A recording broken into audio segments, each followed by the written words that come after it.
Hello and welcome to Lore Watch, a roundtable freeform discussion about lore and our favorite video games. I'm your host, Joe Perez, one of several lore-focused folks from Blizzard Watch, and I've got my stupendous co-host with me today, Matt Rossi. How you doing today, Matt? Chickeny. There's a story there, folks, that you won't hear, but I know, and it is absolutely hilarious. First and foremost, I do want to give a thank you to all of our Patreon supporters out there for allowing us to continue to keep doing what we do. You're going to be hearing this a lot lately from me just because of where we currently are. The site, the podcasts are all completely driven by Patreon support.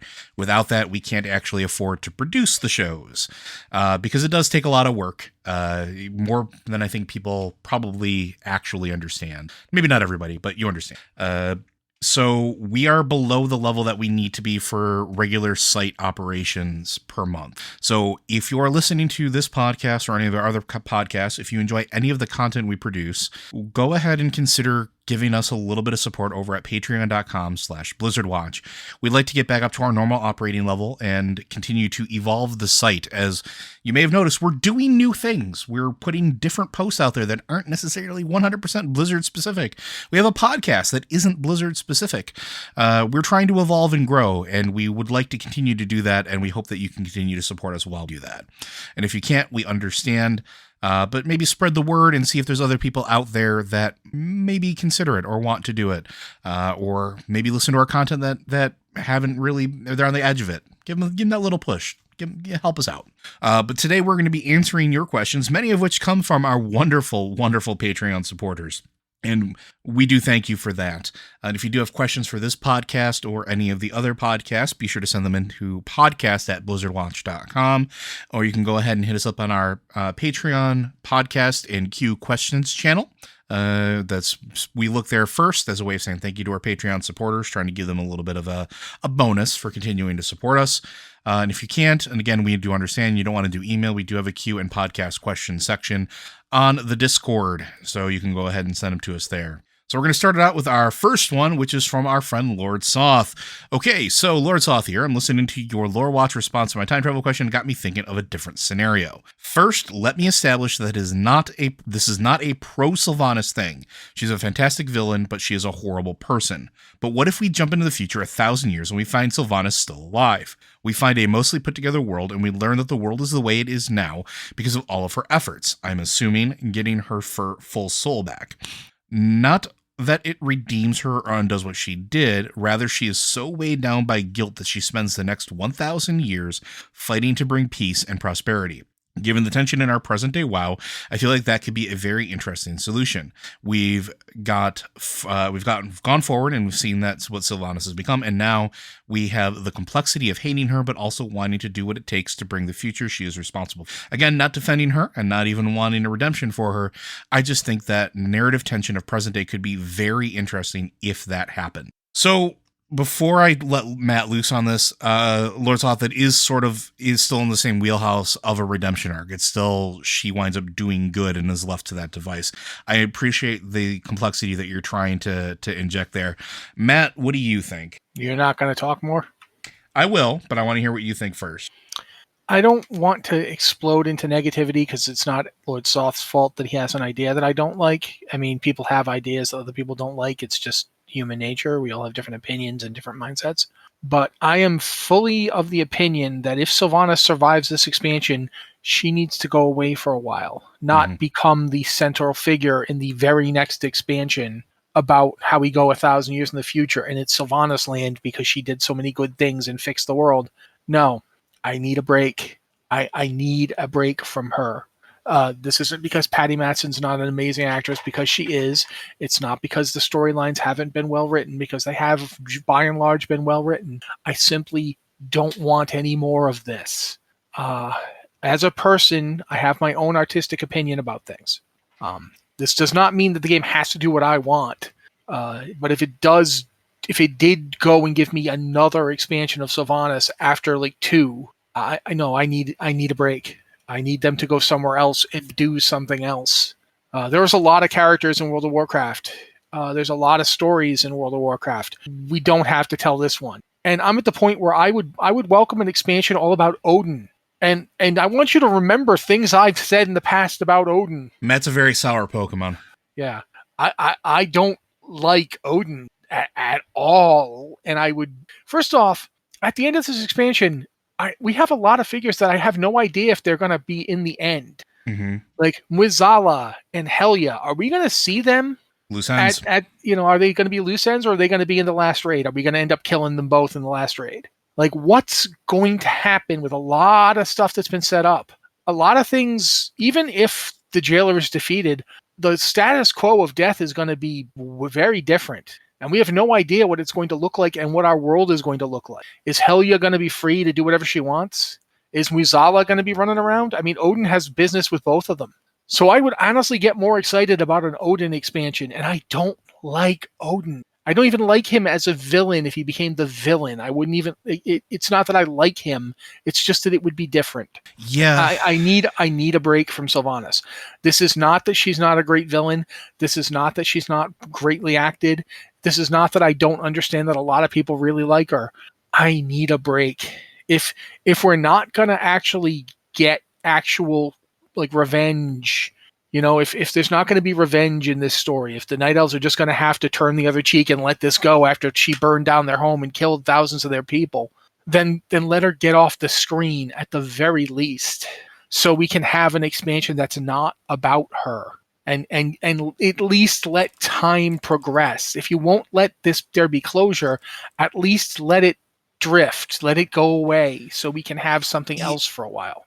Yeah, I think that's where I kind of am too. And this is not, and again, not to say that your idea isn't a decent idea.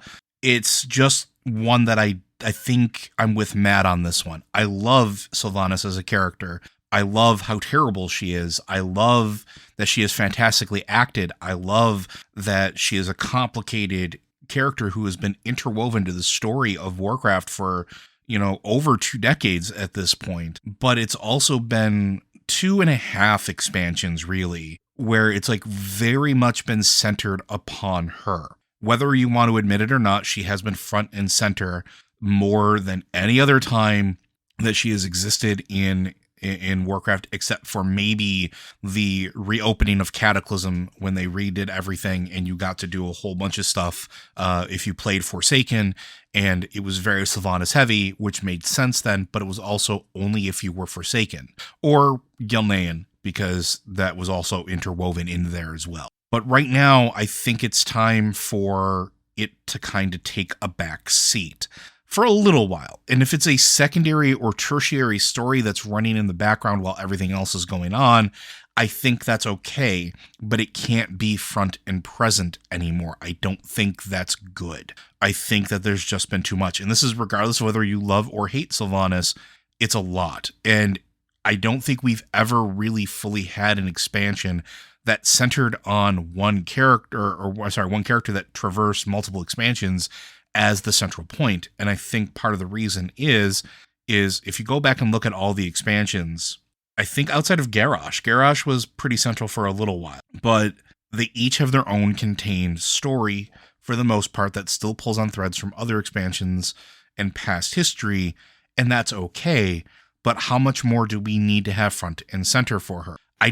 Let's look at Garrosh, since you brought Garrosh up. I think he's the closest one. Yeah, Garrosh has a minor presence in Burning Crusade, mostly in like one zone if you're Horde. Nagrand. Then he's pretty central in Wrath, again, mostly if you're Horde, but his presence is felt even if you're Alliance. So he's got I'd say he's like he's a secondary character, but he's a big secondary character in Wrath. He's actually more present than Thrall is in Wrath. Yeah, but that doesn't necessarily mean there are other people who are more present, sure. Like for instance Dalaran and so forth. But he's definitely there. He is absolutely a figure in Wrath. Cataclysm is when he steps up and actually becomes a war chief, and it is fair to say that if he is not the major figure of Cataclysm, he is certainly one of the major figures of Cataclysm. He is very much a part of why stuff's happening, even if you were playing Alliance. Garrosh Hellscream is the reason why the Horde has suddenly moved forward, has suddenly become aggressive. That is his doing. So I'd say he's up to close to billing, and he's if I'm not insane, like the box of Cataclysm is Deathwing. So Yeah. Deathwing is the villain of the piece, but Garrosh isn't the villain of it, but he is a major character. Mists of Pandaria is pretty close to Garrosh's expansion. Oh yeah. Pretty close. Not you kind of can argue back and forth on that one, but he is the end boss of the expansion. When it's pretty fair to say the end boss of anything is pretty important to that expansion. When you have an end boss, like as Deathwing was to Cataclysm, Garrosh is the end boss of Mists of Pandaria. And then he's a big part of why we go to Draenor in the first place. He's the catalyst. Yeah, so his role there is very large, and he doesn't die in a boss fight, but he does die in the cinematic that almost everybody gets to see. So that's like going from a little bit in BC, then pretty big in Wrath, then much bigger in Cataclysm, to all important in Mists, to significant in Warlords of Draenor. That's like 5 expansions. Mm-hmm. Sylvanas didn't get that treatment, but we have to remember Sylvanas was big in the original game. First off, she was big in Warcraft 3. She was huge in Warcraft 3. Big part of Warcraft 3. So she comes in from there. She's the reason the Forsaken are a thing. Yeah, and she's the reason that they ultimately joined the Horde. She's got a pretty strong presence in the original vanilla World of Warcraft, as much as any Horde leader does. She's instrumental in the Blood Elves joining the Horde. Sorry, not the Alliance. She's instrumental in the Blood Elves joining the Horde. She is part of the reason why that happens. Mm-hmm. Wrath of the Lich King, I mean, she's big in that one. She's all over it. Because why the heck wouldn't she be? This is the guy she wants to kill. Yeah, she's big in that. Then she has the role that you mentioned in Cataclysm, where she's very important to the starting zone for the Worgen and for the revamped Silver Pine for the Forsaken. Mm-hmm. She's got a big presence there. The rest of Cataclysm, not really that much. She does, but then again, in Mists of Pandaria, she's not around for most of it, but then she shows up at the end, and she's a major part of the whole fight to dethrone Garrosh. She's one of the big figures fighting against Garrosh. She's literally there in the initial siege, helping us get through the barrier of the dragons, the dragons and the dragon clan that are sitting there trying to keep us from getting to Orgrimmar. So big presence there. I think it's fair to say she doesn't do much in Warlords. She's not present very much in Warlords, which makes sense. It's another world. She's not there. But from Legion on, she goes from near the top in Legion. She becomes War Chief. I don't think you can become War Chief and not have that be a major involvement in the expansion story. And if you play in playing Horde, you are interacting with her. She's the one sending you on missions in Legion. Yeah, and if you're not playing Horde, you still have an entire zone where you're trying to catch her. Yep. There's an Alliance are spending an entire zone trying to catch Sylvanas. So she's very big in Legion. And what can you say about Battle for Azeroth? She is practically the poster. She's in the big opening cinematic and the big fight with Sarfang. Her reign as War Chief is the reason all this happens. So right up near the top on that one. And can you say, Shadowlands even more prevalent? So Sylvanas has been a big figure in World of Warcraft for a very long time. I really think at this point we need a cooling down period. We need some time to just process all this before we make another expansion be about her. I would absolutely agree, but there's also the other side of that too, where she can still be a catalyst without being front and center. Anything that happens with her after this expansion, after we're done with Shadowlands, can be a point of contention. As you've pointed out here, Lord Soth, the current day tension of present day WoW, there's a lot of it wrapped up with in her, like it's centered around her, and that could be a catalyst for political alliances breaking down or other ones being made, breakdowns of communication, especially when you consider they still have to decide what they're going to do with her. Even with all, not to get too spoilery, but there's been a lot of data mining going on for the next patch. And while we have stuff about her, there's nothing that concludes what's going to happen to her, at least not yet. That may change at the time of this recording. I don't know, or by the time you listen to this. But she could be another reason why the Night Elves don't return back to the Alliance, because the Alliance doesn't want her to be killed. They want her to be jailed or whatever. Or it could be a catalyst for the Horde banding together even further than they already have, because they were fractured, very contentious, even under a war chief. Like the subdivisions in the Horde were very palpable, and now that seems to be going away. And if she's still there and still sort of like the focal point of their ire, that may draw them further together. We can't be her anymore. We can't let that happen. We need to be better than that. And that could be a catalyst for the Council and the Horde to grow and evolve. And also could be a catalyst maybe potentially for there to be less of a breakdown between the Horde and the Alliance, like we've talked about before, where they're more willing to work together and to try to be on the same page, because they cannot have what happened before happen again. They can't have that back and forth retaliation. They can't have such large swaths of destruction between the factions anymore. Teldrassil burning was a major event, and it was something that is absolutely terrible. And I guarantee you, if you were to go to the shaman and the druid of the Horde who, didn't want to participate in that, I guarantee you they felt it. I'm sure there's other classes that did as well, but I'm just saying, like, that's a major destruction of a piece of Azeroth that is tied to the very nature of it. I'm confident druids everywhere felt it. That's so much spirit and elemental like unleashing that I guarantee you shaman felt it. And they probably feel very strongly about that not happening again. And then you have the complete destruction of Lordaeron for a second time. That's a huge event. And these are things that she caused. I don't think anybody wants that to happen again. Do you want Stormwind to collapse? Do you want Orgrimmar to implode? I don't think so. I don't think they want that anymore. There's been too much loss of life, too much loss of land, and she could still be a catalyst for that without having to be front and center, right? Her actions can have repercussions that echo for years, and they should. These are big things that happened, and she doesn't have to be in our face while doing it. And I think that's the most important thing to remember. And again, it's not that your idea is bad, but I'm with Matt. I think we need to take time off of her being front and center, because I can guarantee you, if it's another expansion centered around her, I'm instantaneously going to lose interest. If I would be fully okay with us going 1,000 years in the future, finding out it's Utopia, and then maybe coming back in the next expansion and finding out that it's because of Sylvanas, maybe. But having it just be so Sylvanas centric right off the bat, no. And quite honestly, I don't really want to go 1,000 years in the future. I'm willing to give them the benefit of the doubt if that's something they wanted to do, but every time they do something like that, like every time let's go to like an alternate world, let's go to a weird place. It's like hit or miss. Like it worked okay for Burning Crusade. Burning Crusade's still pretty solid in my opinion. I had a lot of fun with it. It worked okay for Pandaria. Mm-hmm. When we went to Pandaria, I actually thought Pandaria was a really well executed expansion, but I still feel like Warlords of Draenor starts really strong and then just sort of like stops, and we get a patch of literally here's a camera and then another really big story patch and then like a year of nothing. And it just felt like this expansion it felt like they dropped an act. You know what I mean? Like, so I'm hit or miss on the whole let's do something really weird. Shadowlands is another let's do something really weird expansion, and I'll be completely upfront. I'm kind of on the fence about it right now.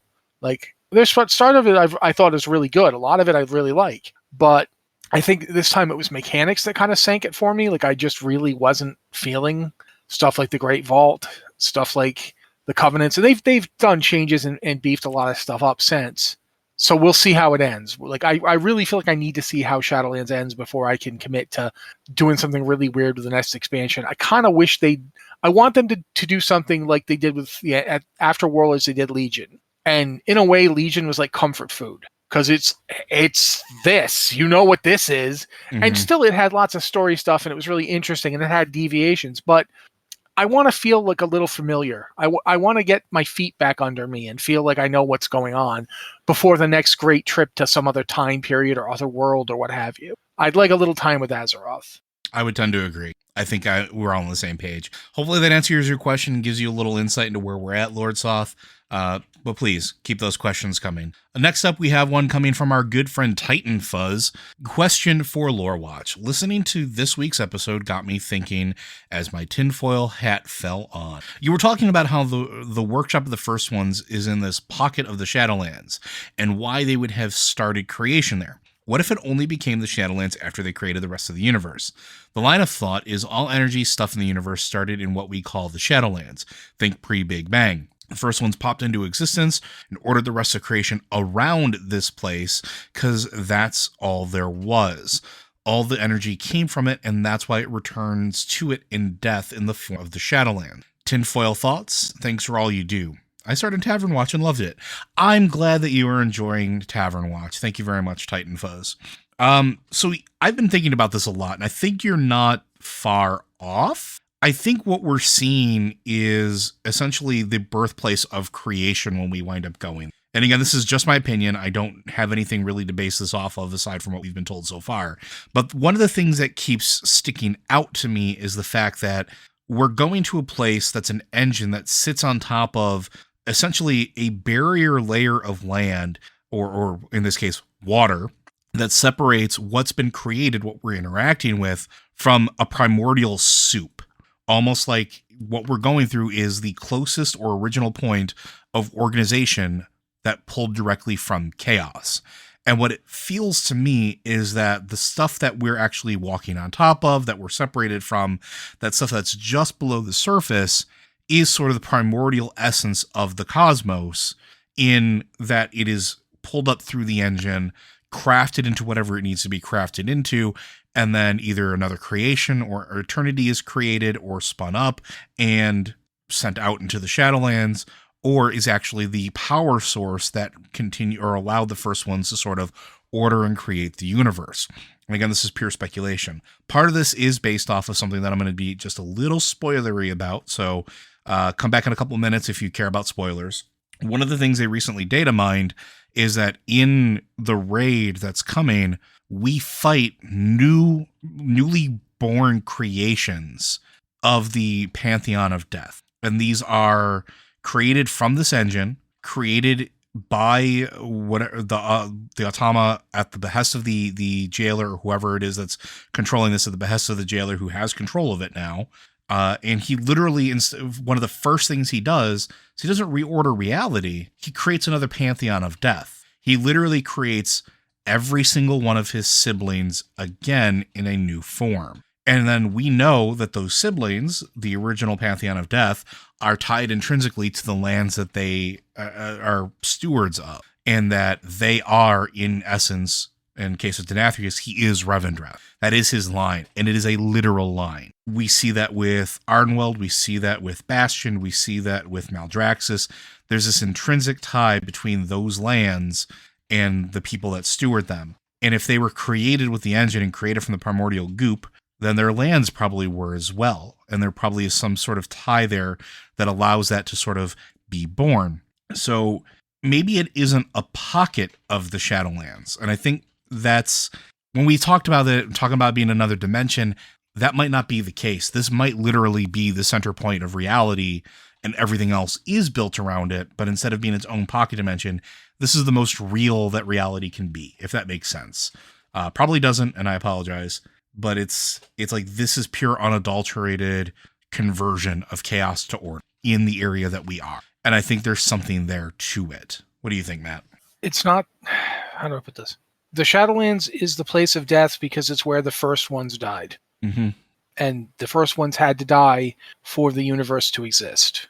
It's very much along the lines of the origins of the Diablo cosmos, where you have the Golden Warrior Anu, where everything that existed was around him. He ripped himself in half to purify himself, and in the process created Tathamet, and the conflict between Tathamet and Anu destroyed them both, but created heaven and hell, and the remainder of him was used to create worlds, the World Stone. I think the first ones died here as part of their plan. It was always their plan. They separated pieces of themselves off and created the Shadowlands. The Shadowlands are literally their corpses. In terms of the stuff Joe was talking about, the spoilery stuff, we don't really know enough about what's going on yet, but we know that they're being created from the Progenitor Forge. It's entirely possible that the original ones were created on the Progenitor Forge. That's why they don't remember anything before coming to their various Shadowlands. Maybe each was the creation of one of the first ones to effectively replace it. Maybe, since we know that the Arbiter was created out of Zoval's soul, perhaps each of the original Lords of the Shadowlands, the original Eternal ones, was made from a piece of the first one's soul. But I think that's why the Shadowlands are the Shadowlands in the first place. I think they are directly linked to the site of the first one's deaths. And I think that is entirely possible that the first ones were born in the life realm for that same reason. They came from life, they went to death. They created the order for our cosmos. Things live and then they die. If the first ones could live and then die, everything else can live and then die. That's what things do. But since we know this resurrection is possible in this cosmos, perhaps they were resurrected. Perhaps that's the whole point. That's like ultimately the whole point of the Shadowlands is to send things back. Mm-hmm. To take the anima but send the spirits back. That's what happens, at least in one Shadowland. But they don't want, you'll notice they don't want everything to go back. Death should be permanent for some things, some inimical things, but not others. So there's a lot to consider here. I don't think I'm not saying you're wrong. I think you're on the track to an idea, and I think we'll find out more as we do this. But I definitely think that Zoval has decided that the way the first ones went about it was wrong.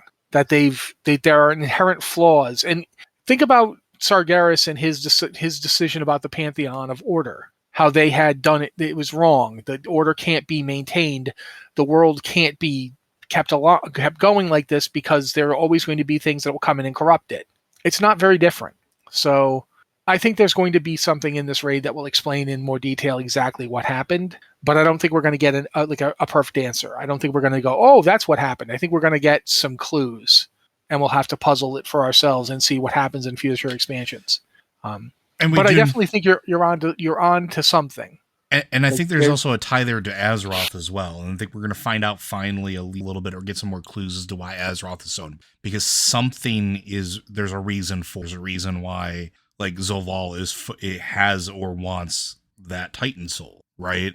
Like there's a lot of weird stuff going on here that I think Matt's right. We're going to get bits and pieces of, and I don't think we're going to end this expansion with a complete solid answer. I really don't. And that's not necessarily a bad thing. But we're going to probably be very confused when the lights go dim in the Shadowlands. Anything else to add to that one, Matt? No, I think we're good. I also know that there's some possibilities of us seeing a new Arbiter in patch 9.2. Mm-hmm. There's been some data mining. We don't know that it's going to come out that way. Data mining is funny that way. But do keep in mind something might happen. And we do know that, and this is also a PSA. It would not potentially be the first time that things have been placed for data miners to find that are red herrings. They do that. They've been doing that, especially recently, to kind of throw everybody off and to try to keep some secrets. We've seen that. And in another thing, sometimes it's not that they put it in for a red herring. Sometimes they put it in and then decide not to use it. Yeah, they test it out and just say, no, it doesn't work. One really big example goes back to Cataclysm. Mm-hmm. Lorthamar was supposed to be betrayed by Ramath. It was going to be Ramath who was working for the cult of the old ones. He was supposed to be he's going to be the Twilight Hammer betrayer. And then they decided last minute, nah, we're not going to do that. That's why the guy who actually does betray Pete the Horde is kind of like, who? Like, who is this guy again? The Alliance guy is pretty big. I don't know who this guy is. Because the Horde guy was going to be Ramath, who is a big character. But then they decided not to do it. And so that happens sometimes. So whenever you look at anything, data mined, keep in mind until it actually goes live, this might not happen. Yep. All right, we're going to move on to a question from our good friend Autoluke, who is a mage, at least if I'm to believe D&D. Question for Lore Watch. What exactly is the Rift? And there was a link to a Reddit thread in which Autoluke gave their kind of answer to it. I actually don't know. Matt, do you have any idea or any speculation of what the Rift actually is? No. I'm sorry, I don't. It's a weird thing. Like, they talk about it, but we don't know There's the Rift of Alm, but that's not what they're talking about. Yeah, so basically there's this thing where I guess the Rift is supposed to be this extra layer of the Shadowlands, but we don't know. We don't know if it's pocket dimension or this is supposedly where like the sepulcher is like I think right.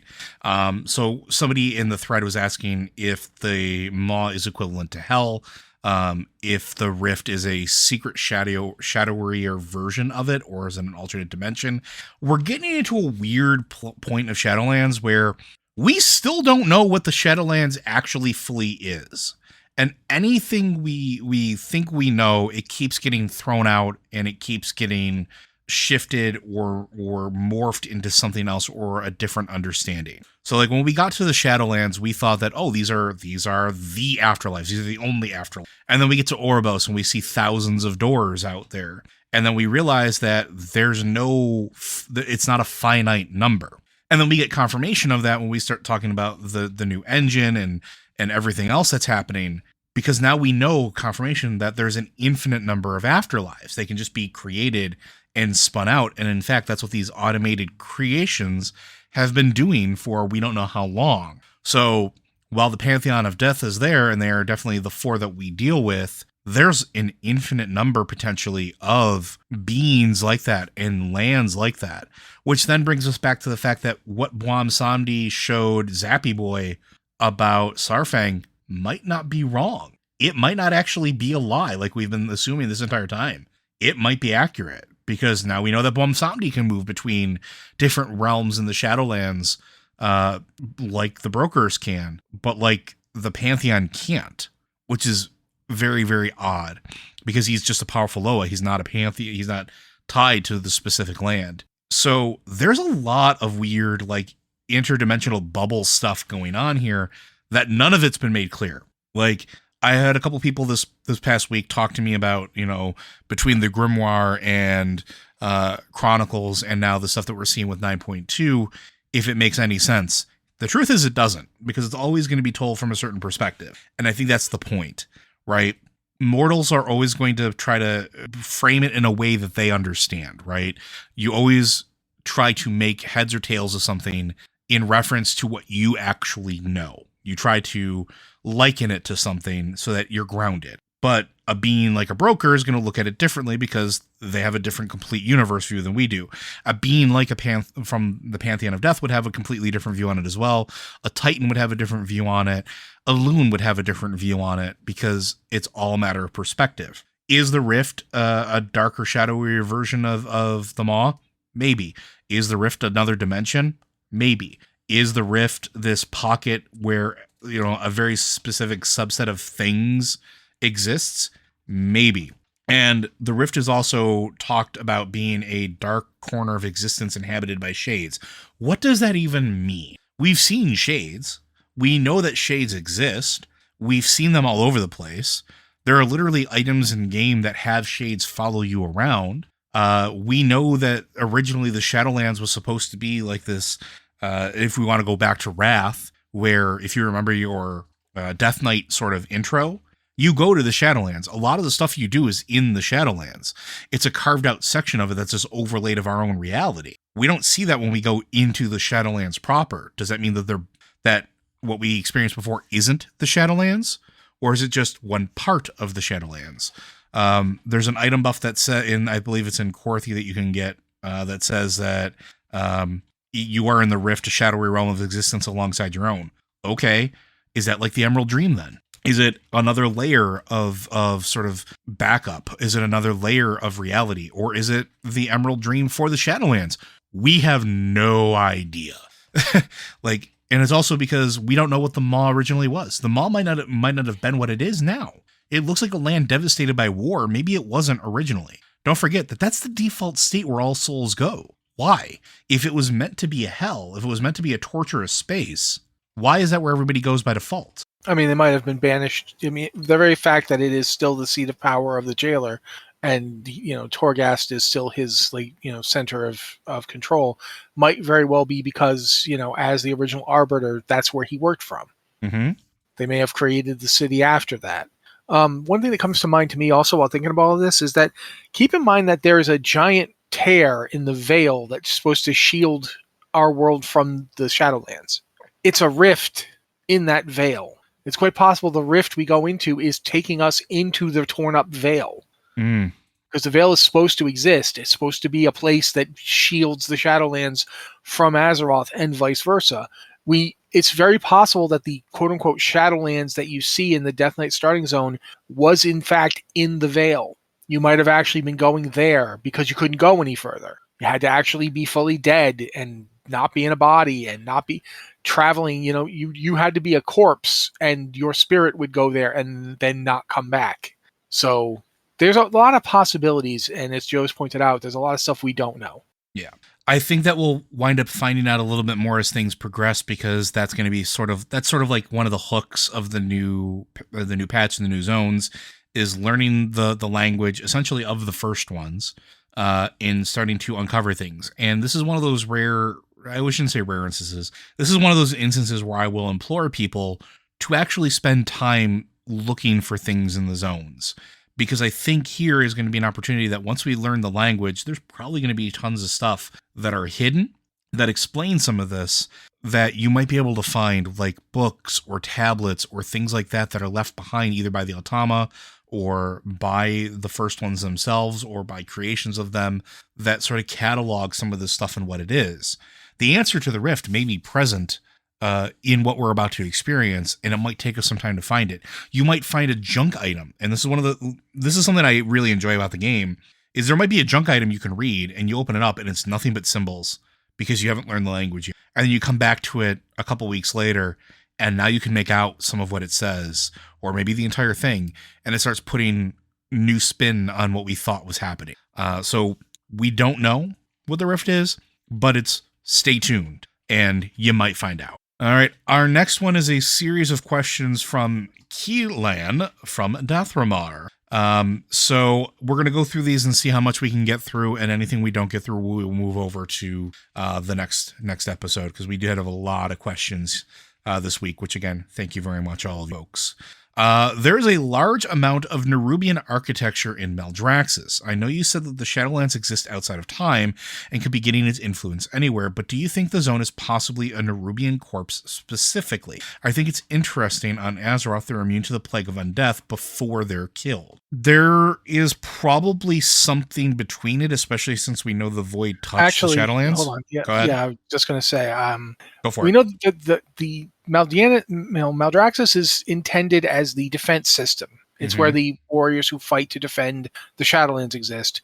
We know that the Void has invaded on numerous occasions, and we know that before the Scourge came along and killed them, the Karaji, who were the ancestors of the Nerubians, were literally born out of old gods. The Naraki and the Karaji are like pustules burst open on the body of an old god, and one of them comes out.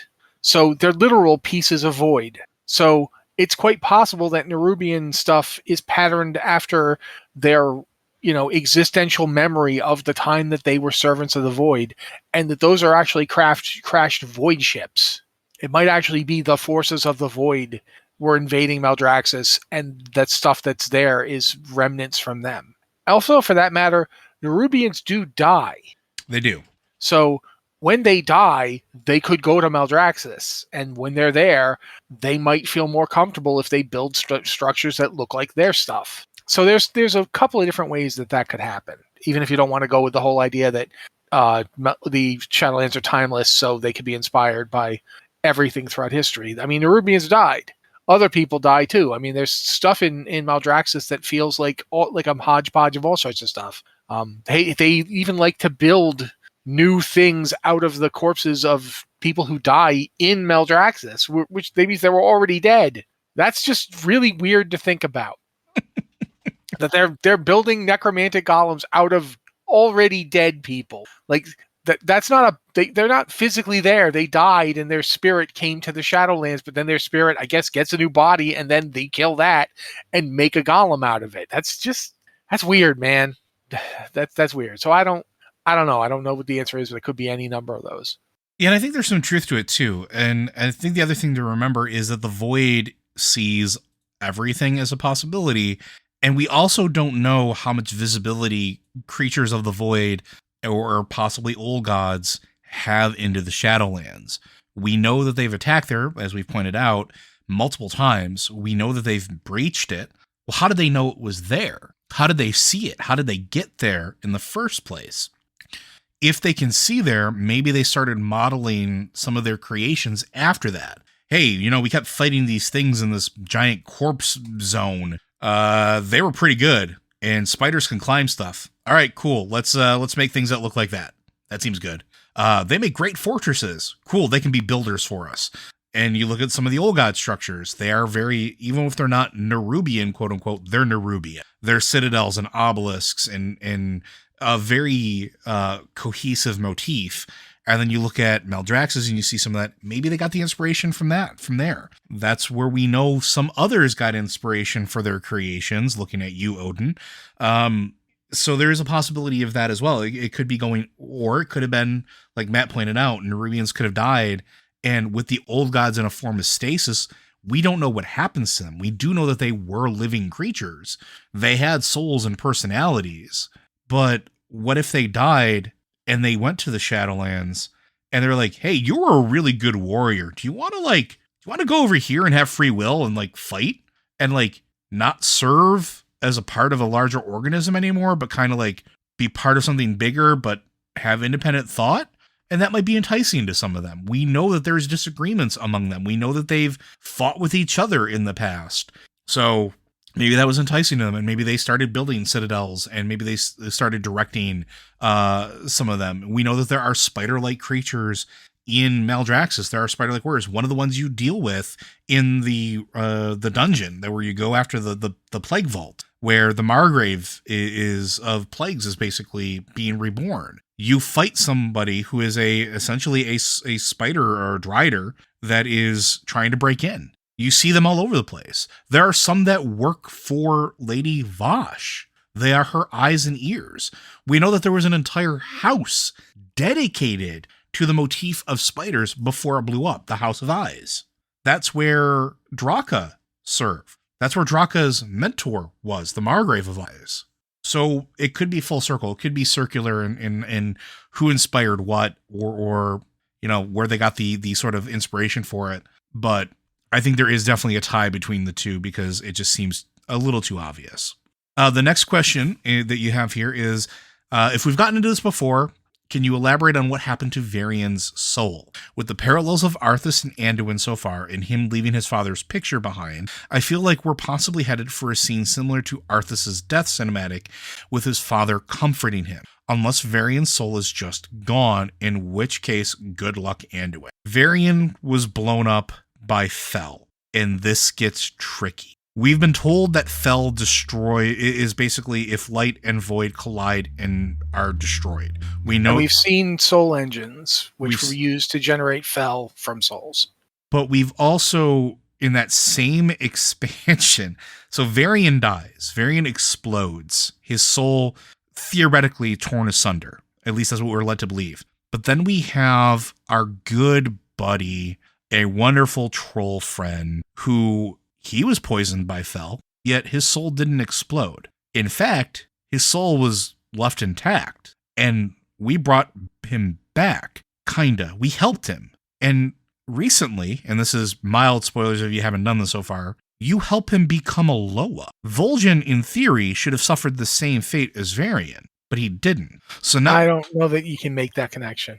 Okay, go ahead. Because, as you pointed out, Vol'jin was poisoned. He was dying slowly. We don't know if it's the same thing as having so much Fel flooded into your body that it blows up.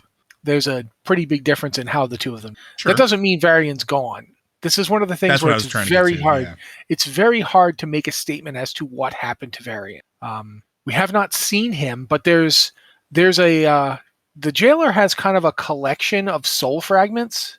I have screenshots of all of them that I've posted multiple times. And one of them feels like it's referring to Varian. Like, go ahead, since you've got the screenshots, you probably remember the name better than I do. I'm going to pull it up. Keep talking. Okay. Basically, one of them seems like very, very much to be possibly about Varian. And that might mean that the jailer grabbed it.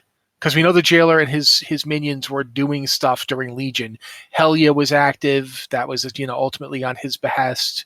Sylvanas was working for him the whole time. Like, that's why she got into position to become war chief. Muzala was there whispering to Vol'jin on his death sheet, which is another reason why Vol'jin might not have died, because they were literally right there. Muzala might have just yanked him out of his body to make sure nobody could ask him any questions or to, like, talk to his spirit, because trolls are notorious for talking to people's spirits after they die. They love to do that. So our shaman. Yeah, and he might have decided, I'm not risking it. Yoink. So let's go through some of the names of the private collection here, since we're talking about it. We have the Holy Lifebringer, the Champion of Peace, the Archmage's Mentor, the Golden King, the Blood Queen, the Grand Magister, the Guardian of Naxxramas, the Betrayed Father, and those are the ones that have names. There's a couple that could be Varian. Yep. So the Golden King stands out as a real possibility. Mm-hmm. The Betrayed Father, not so much. There's a couple of options there. If Mograine wasn't alive, I'd say Mograine. I mean, not alive, but you know what I mean. If Mograine wasn't, like, one of the Maldraxxus. But we also don't know what happened to Arthas' father after Frostmourne was shattered. That's a good point. It's entirely possible that, or for that matter, since Arthas killed his father with the sword, it may have only it may have split the soul. So there's a piece in the collection. That's an entire possibility. My money's on the Golden King, but regardless, that might be where Varian ended up, and so we might actually see Varian in the Anduin fight, because Varian would literally be right there. It might even be Varian's soul fragment in the sword.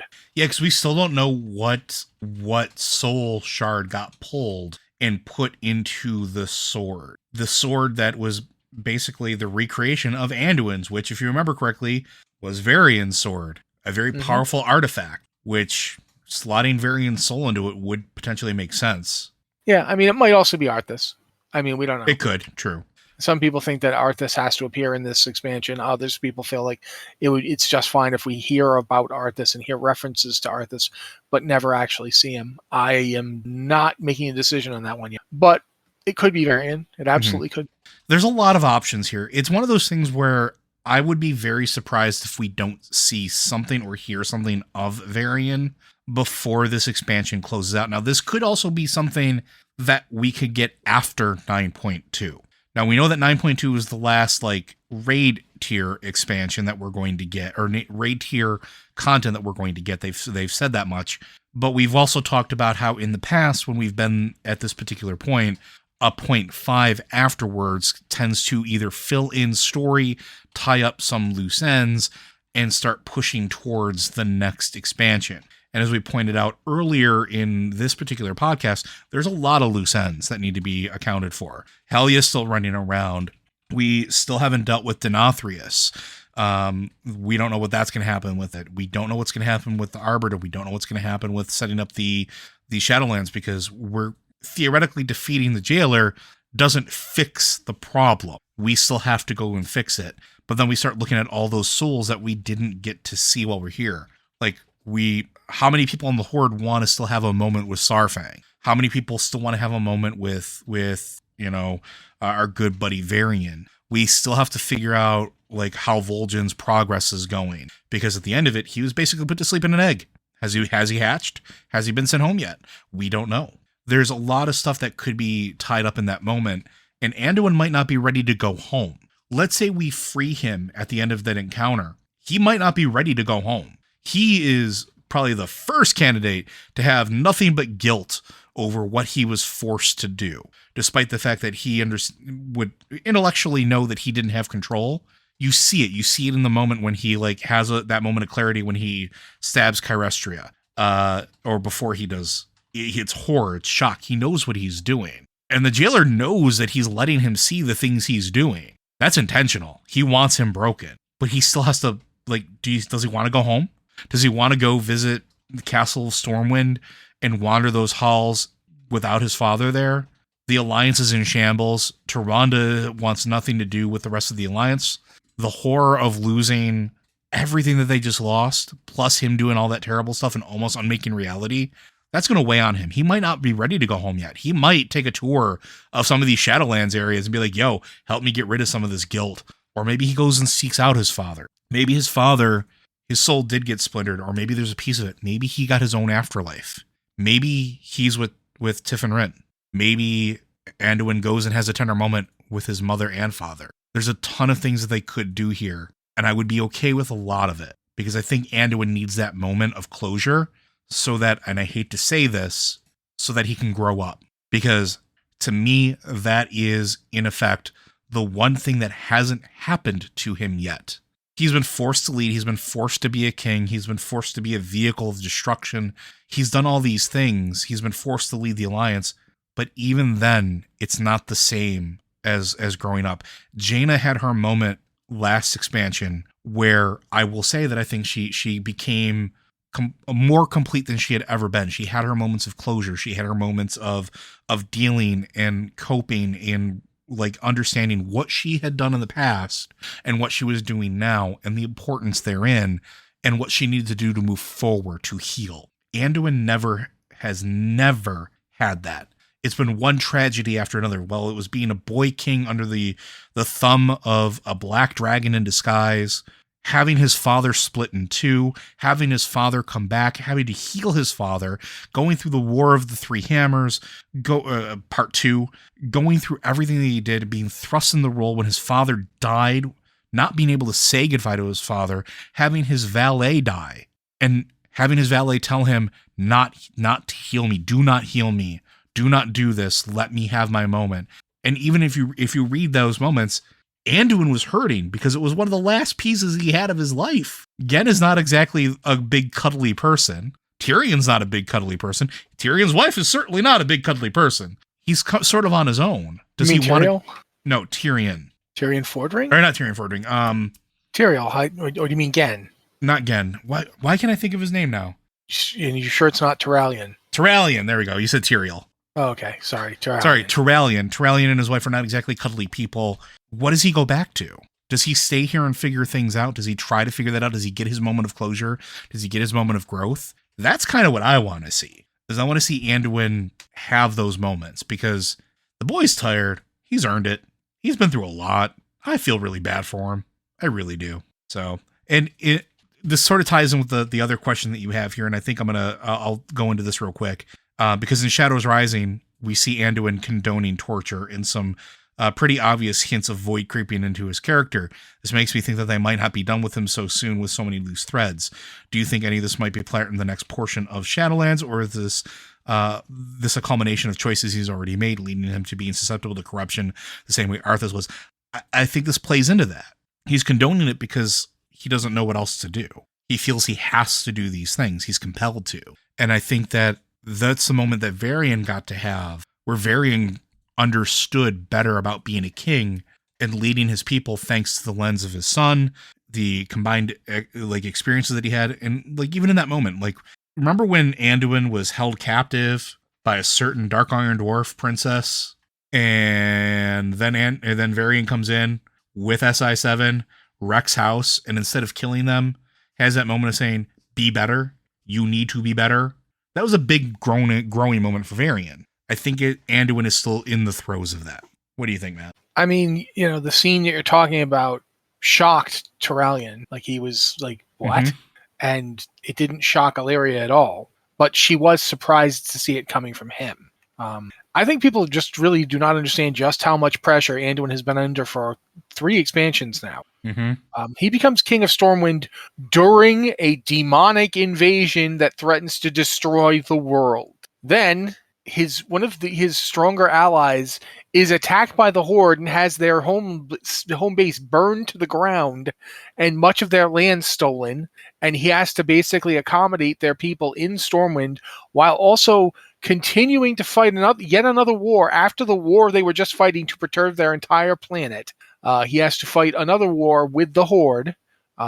That when he manages to finally end that war, he's managed to almost permanently alienate one of the stronger members of the Alliance, who now don't trust him or think he's going to be able to or willing to help them when they need it.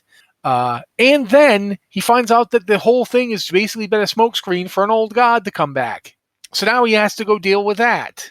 Then he's grabbed by a chained Valkyr, dragged into the sky, and pulled to the Shadowlands, where after a tumultuous period of being tortured by Sylvanas, and you'll note he was the only one kept off by himself, so they knew something was up with Anduin from the beginning. Mm-hmm. He gets captured again, and the jailer decides to use him as an RV drone of destruction as part of his plan to regain the sigils, which he successfully does. And now Anduin is basically is going to be a raid boss. Yeah. That we're going to have to fight. And I don't know what happens at the end of that one. I don't know if he dies or if he's like saved from the jailer, but imagine your state of mind after all that. I definitely think he was starting to lose the plot in Shadows Rising, but I think this experience is like, I remember I was reading a webcomic the other day, and there was someone like, you were on shaky terrain before, but now you just wandered directly onto a lava flow. Yeah. And that's what happened. Anduin's entire sense of self is going to be monumentally affected. This is not something you just like, oh, phew, thanks guys. Okay, I'm free now. Let's go stop the jailer. This is, bad. He is going to be messed up for a long time. I don't know that it's going to be resolved. I doubt seriously it's going to be resolved at the end of Shadowlands. But do I know how it's going to be resolved? No, absolutely not. I have no idea. But I definitely do not expect that this is going to be playing out for the next 5 years at a minimum. There's going to be a lot more of this before it's over. I would agree. But that's going to do us for this episode. And I do want to thank everybody for sending in those questions. And a reminder that Blizzard Watch is made possible due to the generous contributions at patreon.com/BlizzardWatch. Your continued support means this podcast citing community is able to thrive and grow. Blizzard Watch supporters enjoy exclusive benefits like early access to the podcast, a better chance at having your question answered on our podcast or the queue, and an ads-free site experience. Again, please consider supporting us on Patreon if you can. We can't do podcasts like this if we don't hit those numbers. I'd like to get us back up to our normal operational level, which if you go and take a look and see how far we are, anything you contribute is much appreciated. So thank you very much, folks. We'll see you next week.